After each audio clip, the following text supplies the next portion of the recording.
Hi everyone, welcome to our webinar this afternoon where we're looking at the QCE Physical Education Syllabus and Oxford's new edition of Physical Education for Queensland. My name's Anne McKenna, I'm a publisher at Oxford University Press. I'd like to start by acknowledging the traditional custodians of the many lands on which we create and share our learning resources. We acknowledge the traditional custodians as the original storytellers, teachers and students of the land we call Australia. We pay our respects to elders past and present, and we also extend that respect to all Aboriginal and Torres Strait Islander peoples joining us here today. A quick overview of today's webinar. We'll start by looking at the challenges facing schools in implementing the new syllabus. Then we'll look at key changes to the syllabus in assessment and content. I will then introduce our new edition of Physical Education for Queensland, and we'll have time for questions at the end. So if you have any questions, just pop them in the Q&A as we move through. So I'm really happy today to have both our lead authors here presenting. Crystal Heed is the Director of Learning and Innovation at Toowoomba Grammar School, and Kate Russell is Head of Health and Physical Education at the Glennie School in Toowoomba. So I'm going to hand over to Kate and Crystal now. All right, thanks Anne. Welcome everybody. Thanks for joining us this afternoon, and we hope that what we present is interesting and informative and helps you in this stage of the planning processes for the new syllabus. So we're going to start by looking at the challenges facing schools in implementing the new syllabus, and we thought we would start with a thinking routine, which is part of Project Zero from Rod Richard at Harvard, where students can engage in thinking routines from the cultures of thinking to hopefully improve the way that they are receiving information and education in our classrooms. So we're going to start with this routine and use it to gather information from you about the types of things that you're thinking with regarding to this implementation of the syllabus. So we're going to do this in a slightly interesting way. This is the first time we've done this online, so just bear with us. So the thinking routine is called the Compass Points Thinking Routine, and some of you might be familiar with this. But basically, as you can see on the screen, we've got north, east, south, and west. And the north stands for what do you need to know about the new syllabus. The east is what excites you about the new syllabus. The S, what is your stance or position on the new syllabus? What are your thoughts about it? And the W, what do you find worrisome about the new syllabus? So what I would like you to do is to click on a sticky note, and in any of those areas, what worries you, what excites you, what do you need to know, and what's your stance? I'll give you 2 minutes to just fill in as many thoughts about that as you can think of. Practicing lots of action there. Yeah, you can see you all moving around the screen, navigating that. So we might just stop there and we'll just zoom in on each of them one by one now and have a look at what you've written. So we'll start with excites. So we've got a few people I can see are excited about the ISMG changes, the consistency in marks across all the criteria. Yeah, that's another good one. Increased clarity in the performance statements, removal of unnecessary explain and recognition criteria. That's we've seen that come up at a couple of our workshops. More in-depth analysis and evaluation. Yes. And another ISMG one. So we can see straight away there are similarities in what people are thinking there. So if we have a look then at the worries, can we just zoom in a tiny bit more? I need my glasses. So worries about less weighting on the practical component. Yep. The timing of Unit 4. Nothing good, no worries. That's good. Changes to the practical marks, but the same amount of work. Yep, I can understand that. And having 2 different classes doing different syllabus. I assume the AS, is that what, I imagine that's what you're meaning by that one. Yep, all valid worries. Let's have a look at need to know. Resources, new textbook. Well, we've got that one covered for you today. Decided to have the textbook. It's a valuable resource. Thank you. Resources that address the changes in syllabus, examples, support. Yep, that's all good. And the last one is stance. Happy with changes. Looking forward to enhancing our subject, maybe, I imagine that says. Didn't quite get the last bit. Oh, enhancing the program. Yep. And mixed views. Definitely like the new equally weighted assessment. Yep. All right. So thank you very much for your participation in that. Interesting using a different format, but it was good to see. And I think actually in terms of this, I think our students would really love to see the visual digital aspect of this. Yeah, can I just say something really quickly too? If I was the teacher and you were all my class right now, in the space of 2 minutes, I have a really good sense of where you're at. And you actually strike me as a fairly knowledgeable audience, a fairly knowledgeable group. So it would allow me to be able to know, okay, which parts am I going to hone in on here? Yeah, excellent. Thanks, Crystal. All right, so if we bring the slides back up again, please, Bryn. So what we're going to do now is, I'll just make this full so I can actually see the screen. So we're going to go through all of the changes in the new syllabus. We'll start with a general overview, and then we'll look at assessment changes and then content changes. So we know implementation for units 1 and 2 is next year, 3 and 4, 2026. If you are alternate sequence, I would suggest just contacting QCAA for advice for how you're going to do a concurrent implementation of the 2 different syllabuses. So overall, if we look at the full course structure, for Unit 1 and 2, the 2019 syllabus is on the left and the 2025 is on the right.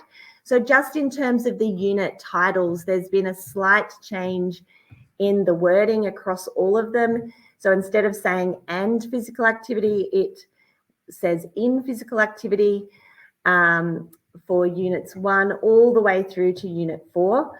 So, and they've also taken out here integrated with a selected physical activity to just in physical activity. So there's been just a simplification of that. And it seems like this is a real nod to that idea that we really need to be integrating our theory into our practical sessions. So just move to the next slide. So units 3 and 4, you can see it's the same.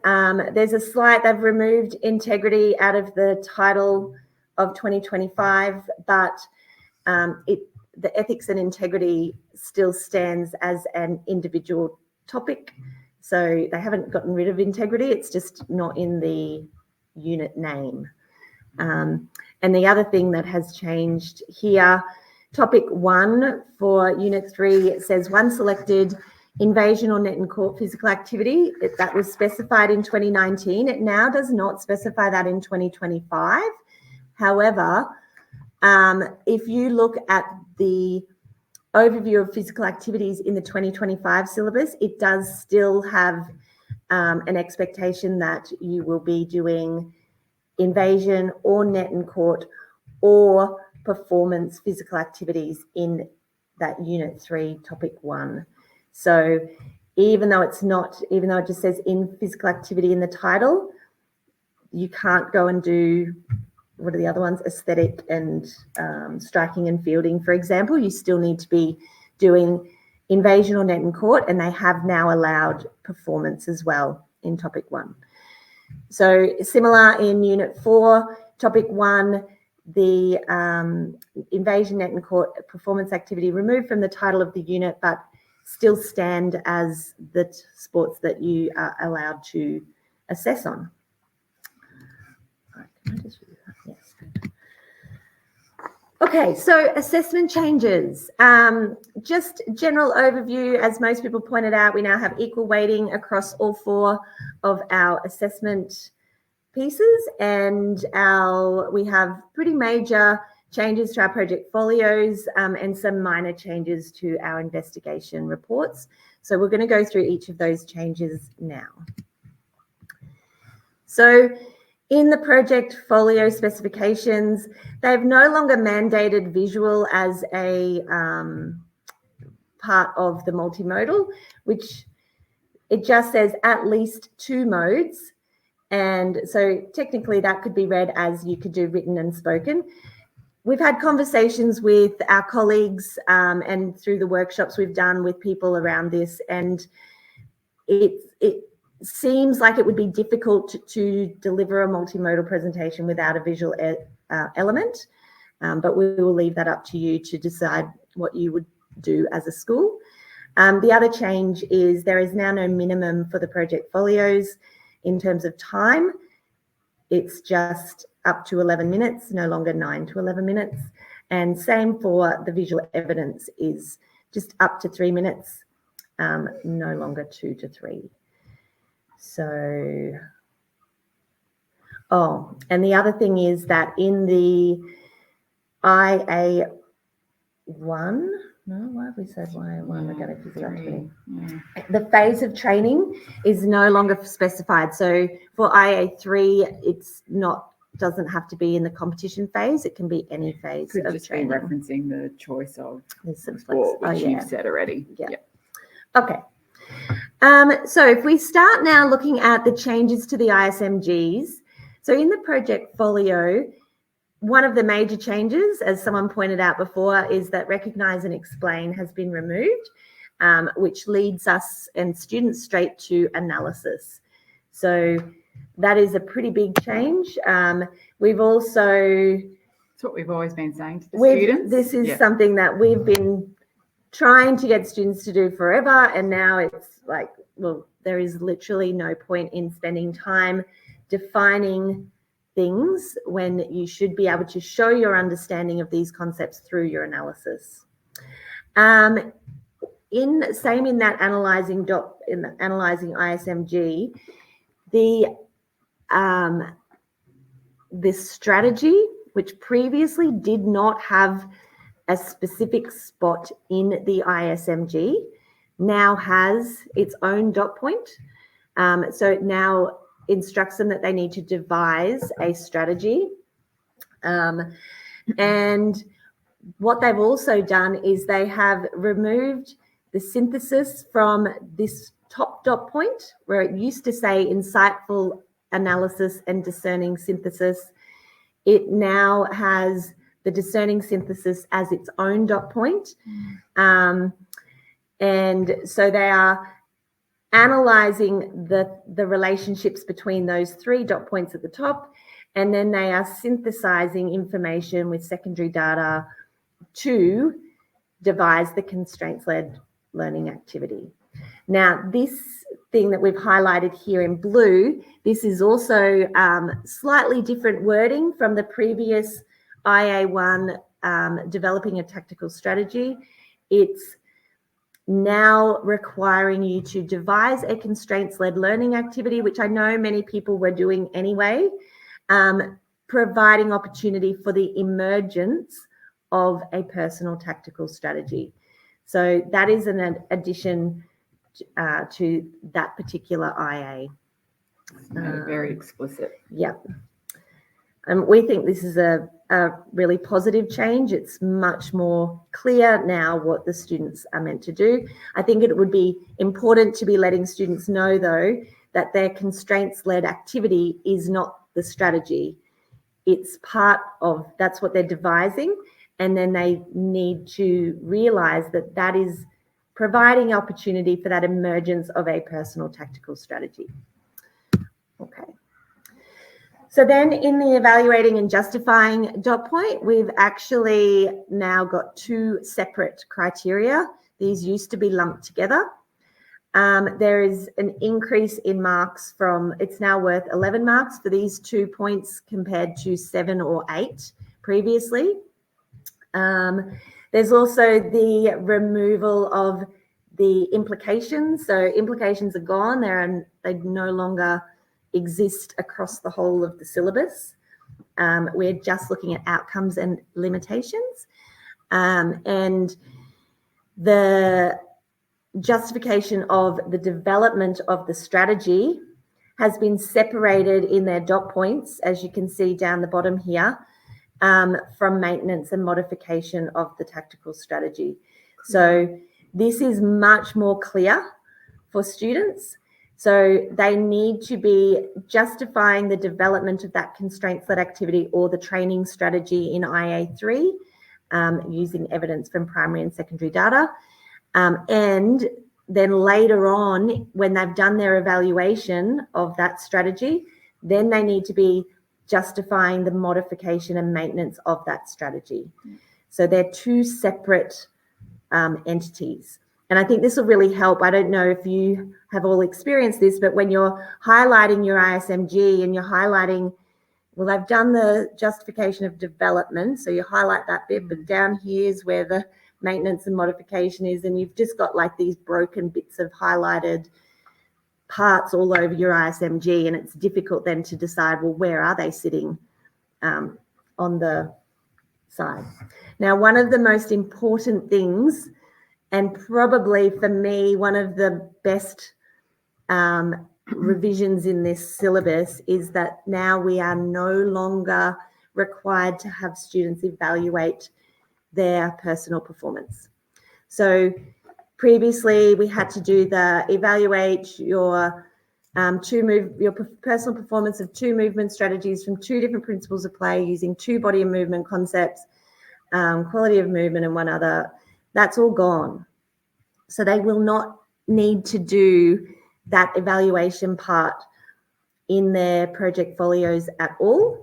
They just go straight to analysis, looking at developing this strategy for whatever it is, whether it's their tactical strategy or their training strategy.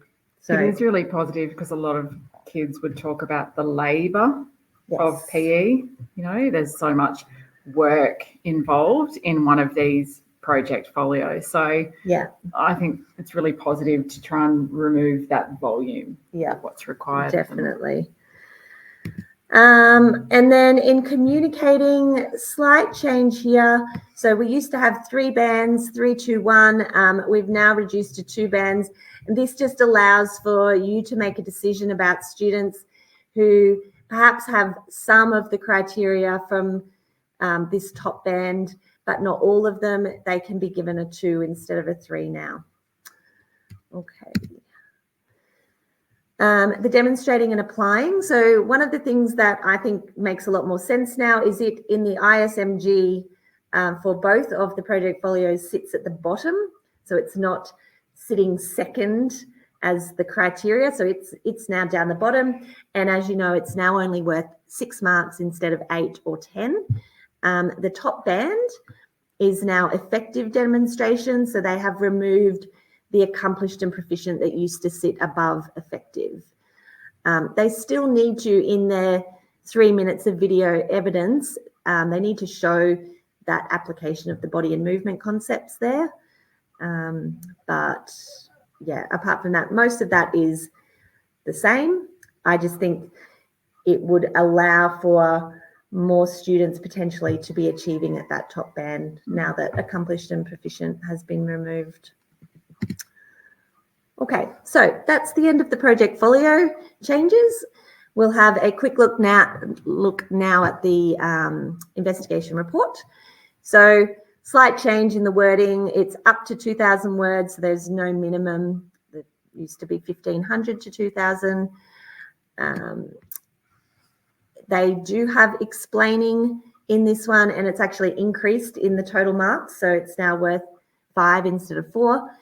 And to cater for that, they've added in a band at the bottom that just says explanation rather than appropriate explanation, which was the previous lowest band. So, I mean, you can make of that what you will.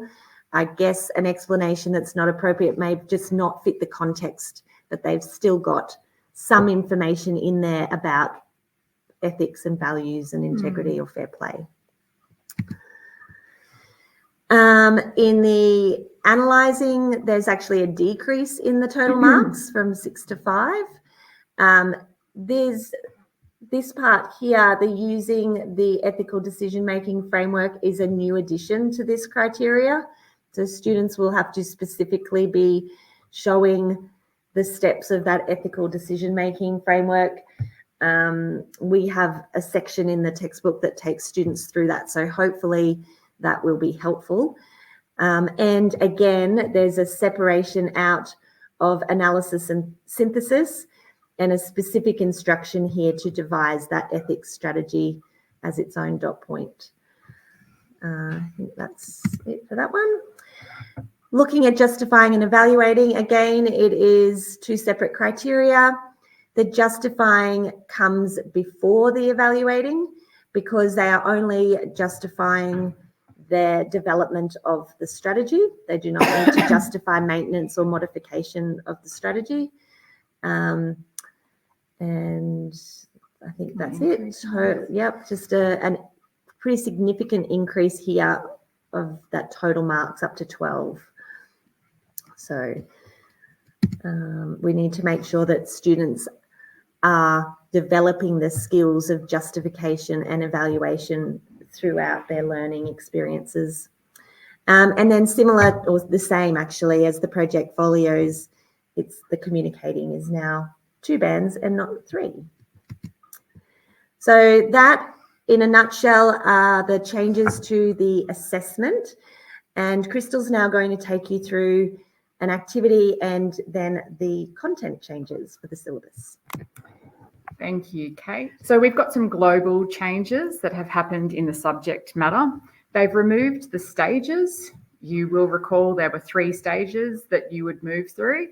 And within the removal of those stages, they've reordered some of the dot points, especially around analysis in terms of what Kate was saying before about justifying the development and then the maintenance and modification, etc.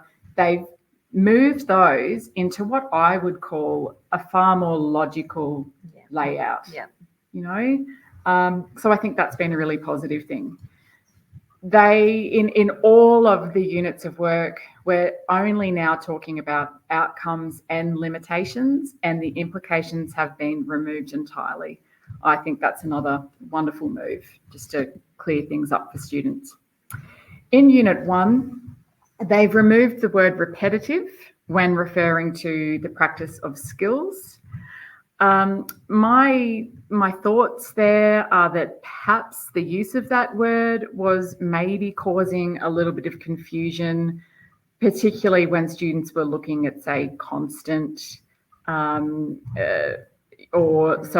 distributed.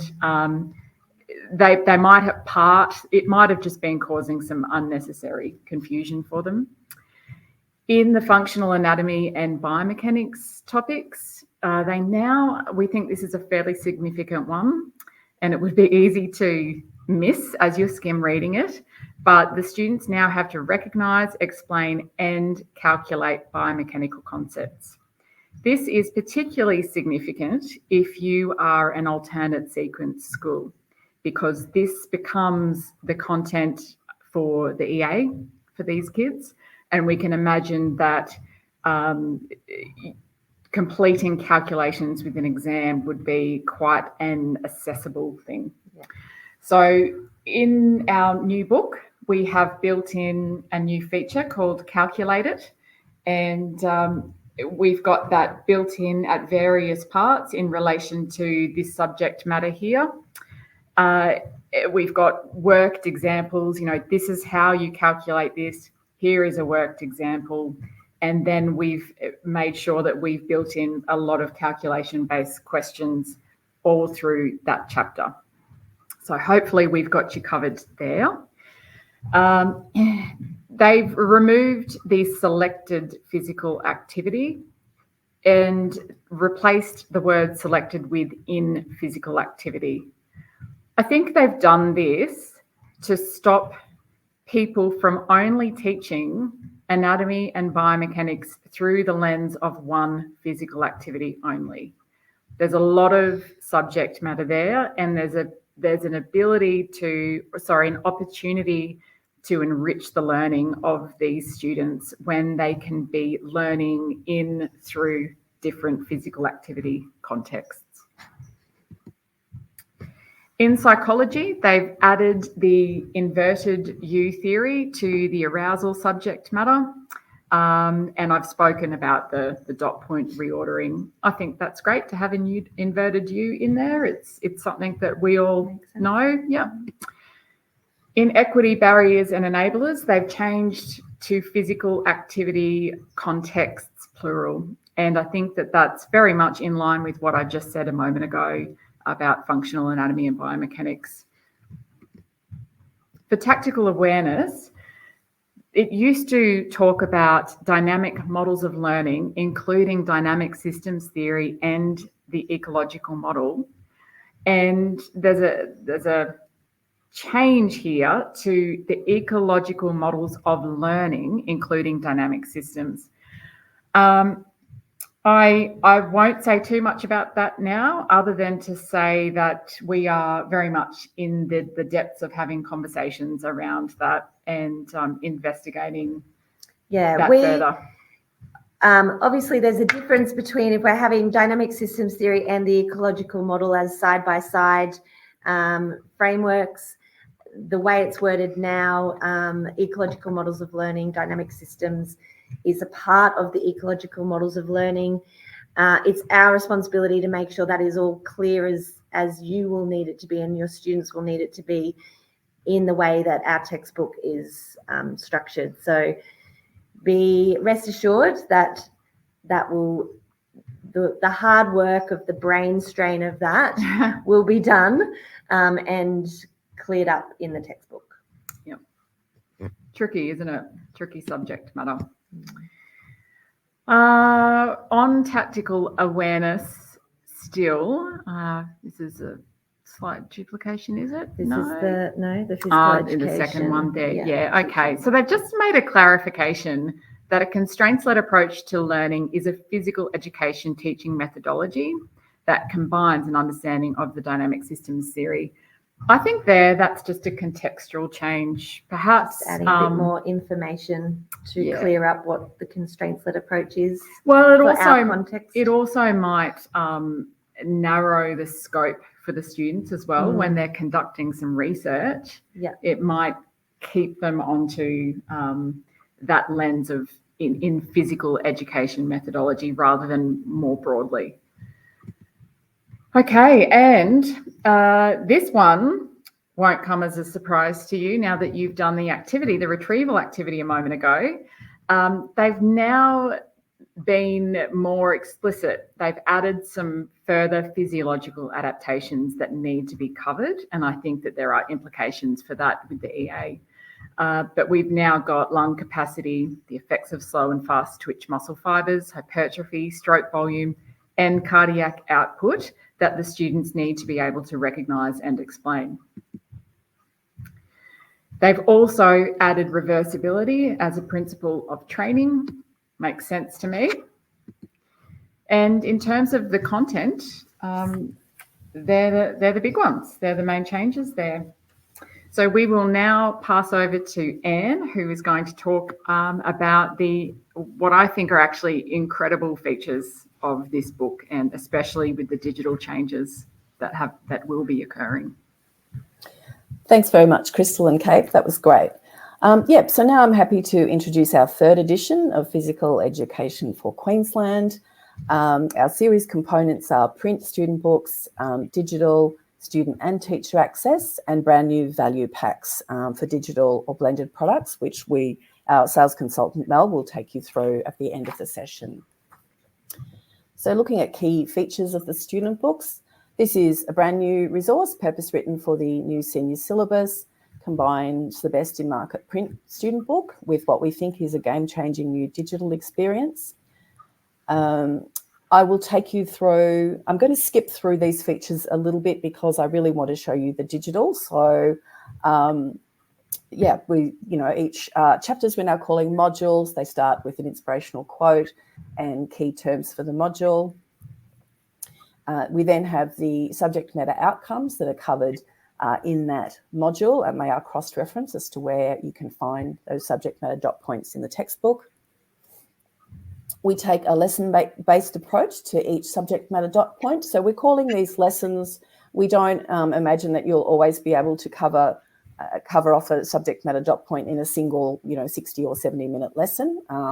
But we have guidance in the lesson plans to show you how long we think each thing will take. New for this edition, we have learning intentions and success criteria for each lesson. That will be a link on Oxford Digital. We have glossary terms in the margin, which we do have in our current edition. We've got each lesson ends with check your learning questions, and they can be completed online, which we'll show you in a minute, or by hand. We have bolded the cognitive verbs from the Mazzano and Kendall framework in these questions. We've categorised the questions according to that Mazzano and Kendall framework. And new for this edition, our check your learning questions now include at least one, usually two, multiple choice questions in each block. We've brought back our study tips for students, our for the record, interesting little quirky facts related to key content. And Crystal, I might get you to talk about this feature. This is a new feature called Retrieve It. Would you just like to say a few words about that? Yeah, no problem. We're really excited about this new feature, and it's based in cognitive science. So the act of learning is moving any kind of subject matter from the working memory into long-term memory. For something to be able to do that movement into long-term memory, we need to retrieve it often enough and over a period of time. So that's why we talk about not just retrieving, but spaced retrieval. So we've built this feature into the book, which will support teachers to be able to get their students to regularly, repetitively, over a period of time, retrieve information. This might be page 38, and you can see the retrieve it question in the margin. So that might get the students to retrieve something that they learnt 1 or 2 pages ago. When they flip forward onto the next couple of pages, there might be something there that they have to retrieve from 2 weeks ago. When they flip forward, there might be, again, something from 1 page ago, or there might be something from 30 pages ago in the book. So it's supporting that constant retrieval, forcing students to go into that discomfort of having to actively think about that concept, but not flick back in the pages of their book, have a go. And what they're ultimately doing is practicing the exact same skill set that they will need in an exam. They're going to have to be in that discomfort of an exam where they have to try and retrieve an answer without any support. So the hope is that if they are doing that every couple of pages of the book as they move through the lessons, then when the time they get to the exam, yep, this is okay. This is what I've been doing all along. I feel confident at this process. Great. Thanks, Crystal. You explained that way better than I could have.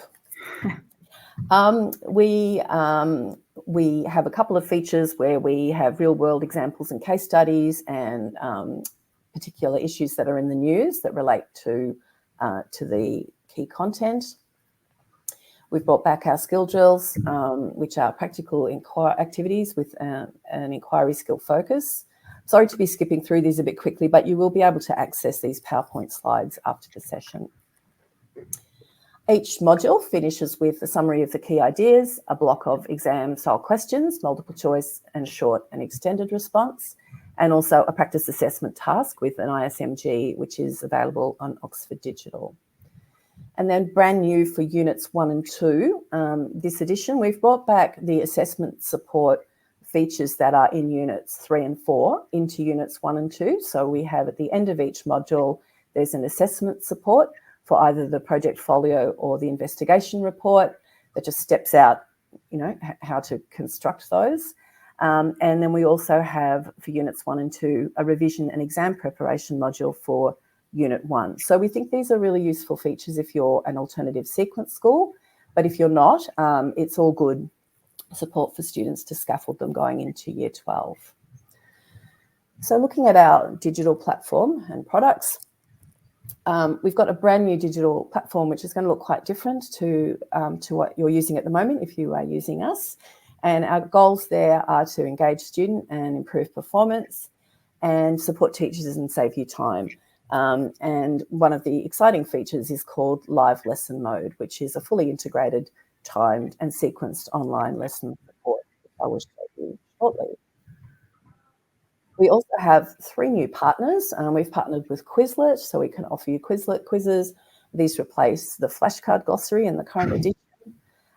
We've partnered with a software platform called Lunosity, which enables us to create a wide range of auto-marked questions rather than just multiple choice questions that are in the current edition. And we can also have teacher-marked questions, and all those questions, the results of those feed into curriculum reports, which I'll show you shortly. And then our latest partner is ClickView. So we are able to offer a selection of syllabus-aligned videos that are embedded into Oxford Digital. Well, thank you very much for coming and staying. I'm sorry we ran a little bit over time there. Those activities, which we thought might take less time remotely, actually were probably a little bit longer, but I think they were well worth doing. Thanks also for a great presentation, Kate and Crystal. That was really helpful. Thank you everyone too. I'm glad my voice lasted the whole good job, Anne. webinar. It was touch and go there for a minute, but I'm still talking, so that's good. So yes, if there's nothing else, if no one has any questions, thank you very much. And Thanks, do let us know if you have anything that you want to ask.